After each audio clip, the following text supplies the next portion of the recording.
in the series Material Girl. In the watching, listening with... Is it making you hungry? No, not at all. I'm very grateful for the diet we have today, actually. Yeah. Good idea for a diet, actually, just to look at that list of some I'd of have things. lost at least 2 stone on that diet. I wouldn't have eaten any of it. I know, well, they were very fit. Yeah, very. We're talking to you in just a moment about the fashion industry. We are. And the fact that you are rather wicked in Material Girl. Yes. I think you can say. Yes. Glacial. Yes. Come back to that in a moment. Thank you very much. First is a last quick look at what's happening where you are.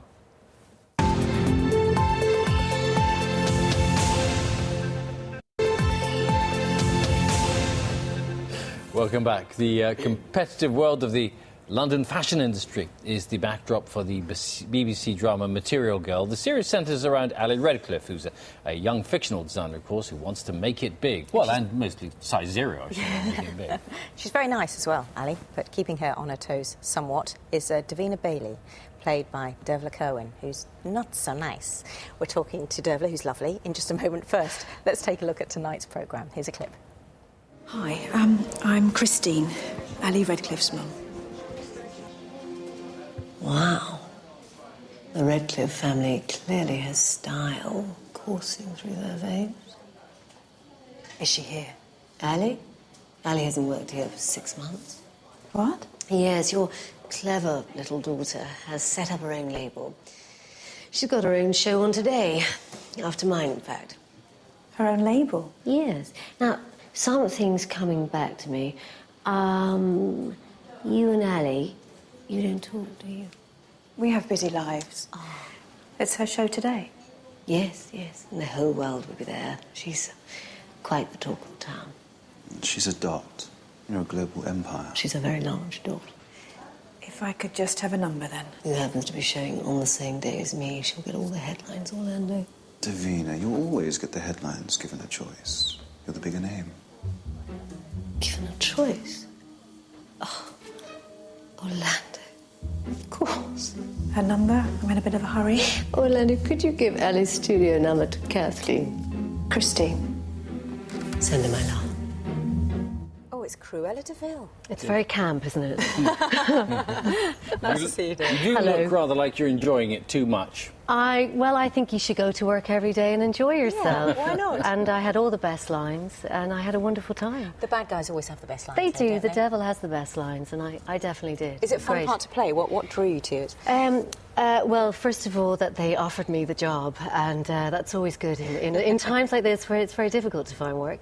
Yep. What drew me to it was the chance to really collaborate and to really bring something, I think, different to the screen, and to have fun and to be unashamed with my approach. I mean, I met an awful lot of designers, but I tended to base it on the idea that if someone is motivated by greed and very insecure, that doesn't bring out the best traits in a human being, and that's really what motivates Davina. So that's not based on any one particular person that you came across during your research? I couldn't possibly say. I met a lot of very big personalities, and I think it is an industry that does breed a great deal of insecurity.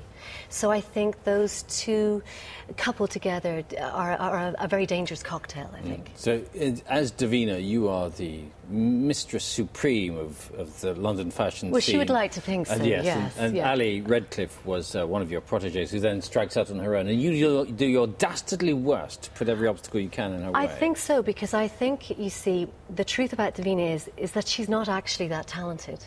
And Ali is supremely talented, and she needs her.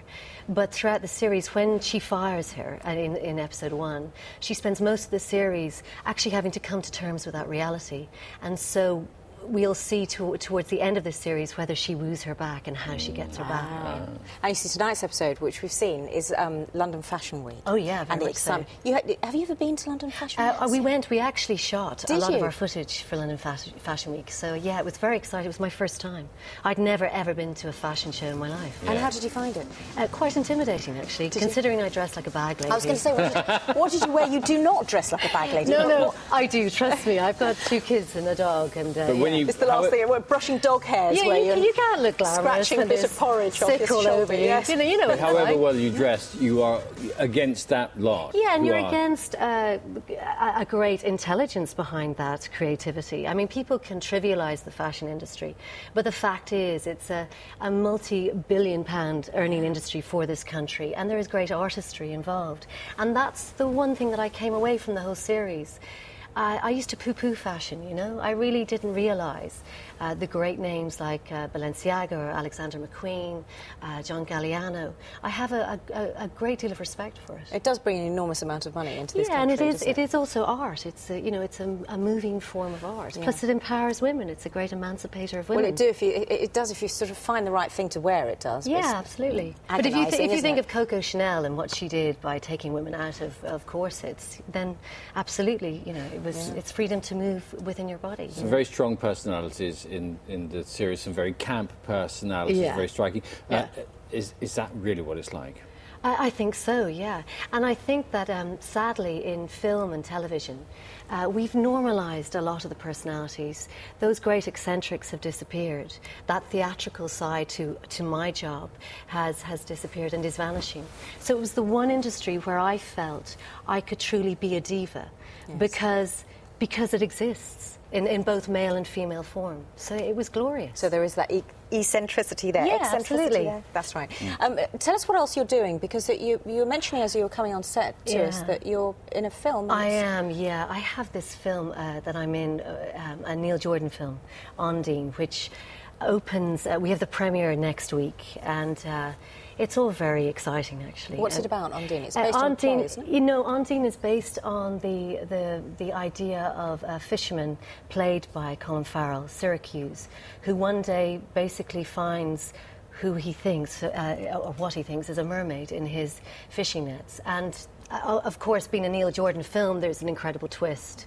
So it's very exciting. Are you the mermaid? No, sadly, no. I have to say, I've got to that stage where I'm never going to be Cinderella. Look at me, I've got jet black hair and pale skin. I'm always going to be the evil, the stepmother. But I'm having a ball playing those parts. Now, I play a very embittered alcoholic, and I'd like to say I'm actually not able to draw on personal experience playing that part, so it's quite nice to imagine that. So you will get the more interesting roles, you know? Yeah, it'll be the pretty blonde ones who get the mermaid. You don't want the mermaid. I don't want to play the mermaid. No, who wants the mermaid? I want to Exactly. play the evil queen. It's great. Well, Grant, thanks very much. Look forward very to the welcome. film. Thank you. And Thank you are very much. Thank you very deliciously evil. Thank you. Watching